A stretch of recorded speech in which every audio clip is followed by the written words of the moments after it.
بسم الله الرحمن الرحيم. السلام عليكم ورحمه الله وبركاته. ازيكم يا حبايبي؟ عاملين ايه؟ يا رب تكونوا بخير. معاكم اسماء من قناه ست البيت. النهارده ان شاء الله هنعمل مع بعض منظم الاكسسوارات ده. شكله شيك وحلو وتحطيه على تسريحتك. هنشوف هنعمله مع بعض ازاي. ده شكله هو مقفول وده شكله هو مفتوح. حلو قوي وشيك، معمول من خامات بسيطه. هنبدأ دلوقتي مع بعض على طول. بس قبل ما نبدأ احب اقول لكم ان فيديو النهارده تعاون مع قناه وصفات لجمالك، قناه دكتوره مريم يحيى، دكتوره زي السكر، جميله جدا ما شاء الله عليها، ذوق واخلاق واحترام وعلم وكل حاجه جميله ما شاء الله. روحوا قناه دكتوره مريم، ان شاء الله هسيب لكم لينك الفيديو بتاعها تحت في صندوق الوصف، وكمان لينك قناتها علشان اللي مش عارف قناتها يروح يشوف قناتها وسلموا لي عليه. وهسيبكم دلوقتي تشوفوا عملنا المنظم الجميل ده ازاي. معايا اول حاجه علب تونه اهي، دي العلبه بتاعت التونه الفاضيه. معايا كمان دي العلبتين التانيين انا غلفتهم اهم. هنشوف دلوقتي هنغلف العلبه بتاعت التونه ازاي. اول حاجه انا عاوزه علبه تونه غسلتها كويس قوي ونضفتها وزي الفل. هرش فيها كده شويه برفان.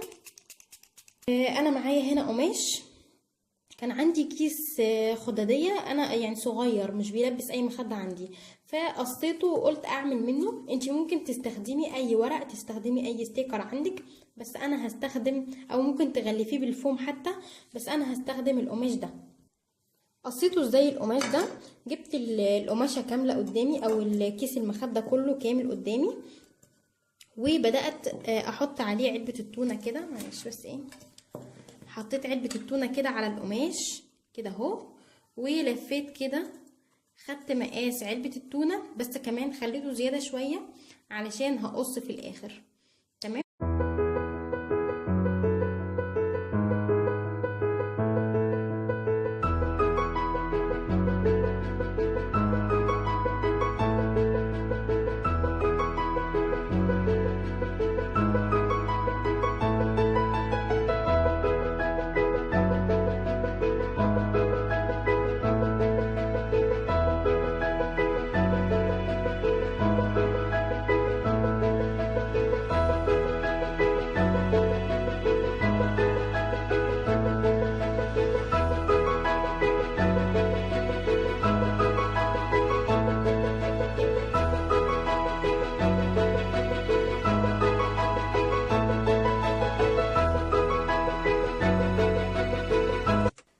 بصوا بقى معايا هنا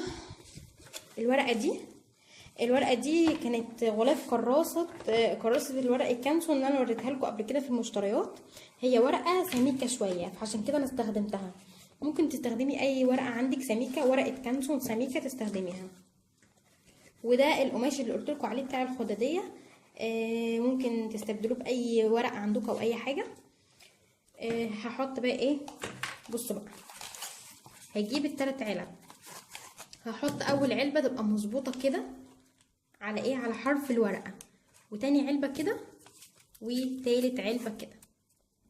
عاوزه بينهم مسافات اهو، ماشي؟ عاوزه بينهم مسافات. شوفوا مسافه بين العلبه والعلبه، المسافه دي اهو. احطهم كده واجي واخده مقاس الورقه اللي انا عاوزاه. انا عاوزه العلبه دي تبقى هي في الارضيه، وهقص الورقه على المقاس كده يا بنات. انا خدت مقاس الثلاث علب فوق بعضيهم. هاخد كمان، همسك العلبه كده واحط على علبه التونه كده، احطها على الورقه والف الورقه كده اهو. بصوا بقت كده، ده المقاس اللي انا عاوزاها تبقى مقفوله تماما. يبقى يعني انا قصه الورقه من هنا، عاوزاها تبقى مقفوله، يبقى يخلي الورقه بطولها زي ما هي، ماشي؟ بس انا يعني عاوزه ابين الشكل الحلو ده، اللون بتاع الجليتر بتاع الفوم. كمان هاخد مقاس القماش او الورق اللي هعمل بيه.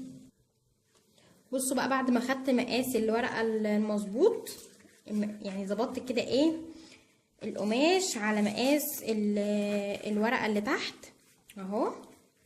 طيب دلوقتي بقى اعمل دلوقتي هفتح كده وهحط شمع هنا كده على الورقة، شايفين اهو على الورقة هنا كده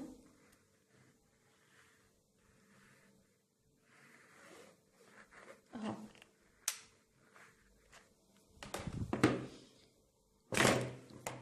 واتني كده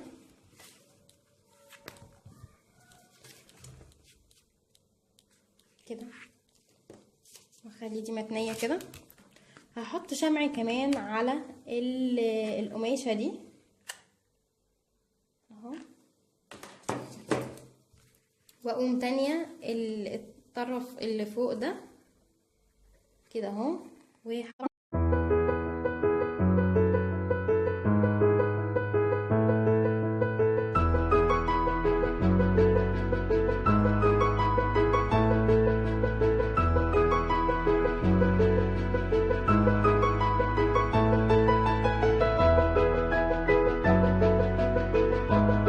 خلصته قفلته كله اهو، ما خدش وقت معايا خالص. على هجيب بقى العلب بتاعتي واثبت بقى ايه الاولى والاخيره.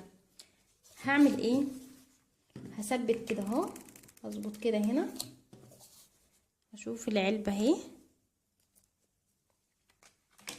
اهي، هثبت بس ايه واحده واحده. بصوا انا عاوزه اثبتها بدوران، يعني ايه؟ انا ثبت كده، هاجي بقى على العلبه من هنا كده واخد شمع كده اهو اهو كده،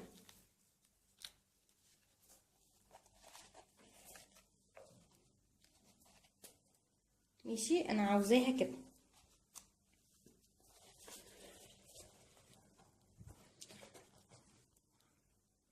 اهو. بصوا انا ثبتها، حطيت كمان شمع هنا كده جوه، شمع من هنا كده اللي جوه، حطيت كميه كويسه وقفلت كده، وهضغط عليها شويه، اسيبها ايه شويه، اسيبها كده مقفوله لغايه ما اتاكد ان هي خلاص تمام، يعني لزقت كويس اهو. لزقت معايا اهي.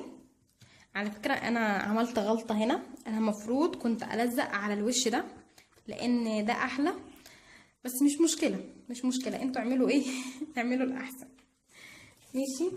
هاجي برضو احدد مكان الاولى اهو، احط كده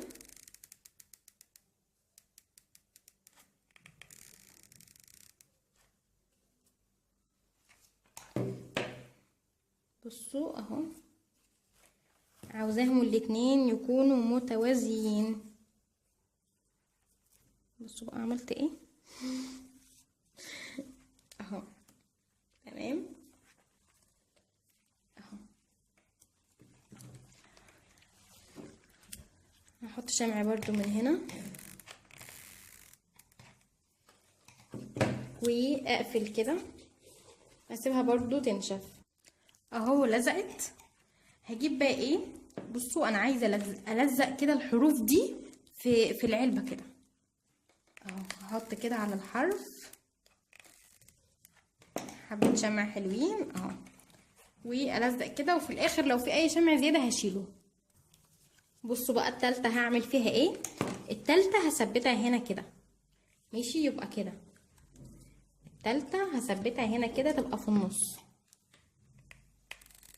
اهو، على الحرف برضو، واثبت كده، احط شوية شمع حلوين اهو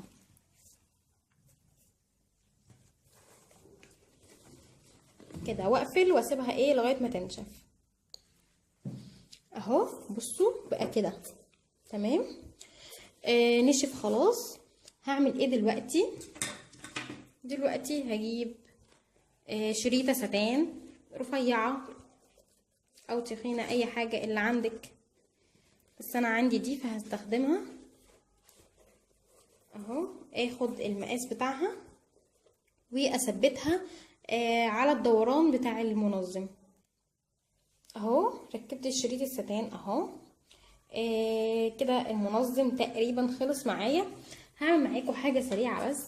معايا ورقة كده مدورة، ورقة كرتونة قصتها دوران، هعملها ايه كغطا، يعني تدي منظر بس للمنظم. مش عاوزه تعمليها ما تعمليهاش، بس ايه انا قصيت حته قطعه كرتونه معايا كمان. مع قطعه الكرتون معايا حته قماشه قصيتها برضو على مقاس اكبر من مقاس الدايره. احطها كده وابدا اقصقص، يعني ايه اقصها كده من الجوانب، يعني قصه بسيطه. شوفوا كده كده عشان اعرف اتنيها. ما تنسوش تقصوها على مقاس اكبر من مقاس الدايره اهو. تمام. هحط الدايره كده الكرتونه واحط شمع واتني كده. هعملهم كلهم بقى واوريهم لكم. اهو عملتها زي ما قلت لكم، ثبتها من جوه، وكمان حطيت عليها قصيت ورقه على شكل دايره زي ما وريتكم وثبتها عليها. طيب دلوقتي بقى ايه هعمل بقى الغطا. معايا غطا ازازه عادي جدا، ومعايا برضو قطعه قماشه مدوره. هحط فيها الغطا كده وابدا اعمله كده كده، طبعا بالشمع وايه والزقه اهو اهو. الزقه بالشمع بقى من جوه يبقى بالشكل ده كده معايا. ثبته على الدايره الورق اللي انا عملتها. كمان معايا واحده لولو او لولي هحطها كده ايه، هثبتها في النص هنا كده بالشكل ده. بس كده ده شكل الغطا اهو المنظم، وده الغطا بتاعه اهو. اتمنى يا رب يكون عجبكم. هفتحه لكم برضو، بصوا اهو. يا رب ان شاء الله يكون عجبكم. شكله شيك جدا وتحطيه على التسريحه حلو قوي.